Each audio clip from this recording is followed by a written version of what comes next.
Well, I added my work email to my iPhone and it's been stressing me out.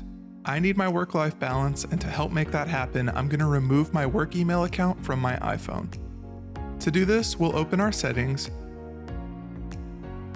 and from the top, we'll scroll down until we find passwords and accounts.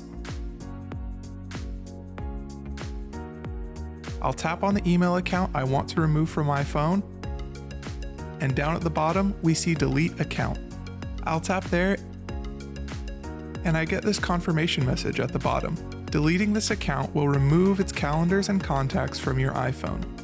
This means that any information my phone is getting from this email account, like calendar events, contacts, and the emails themselves, will be removed from my iPhone when I delete this account.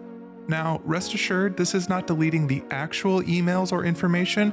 That stuff remains safely with the email account. All we're doing here is disconnecting our phone from the email account. We'll choose delete from my iPhone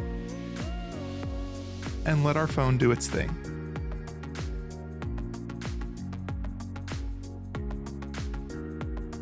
And the account is removed from the phone.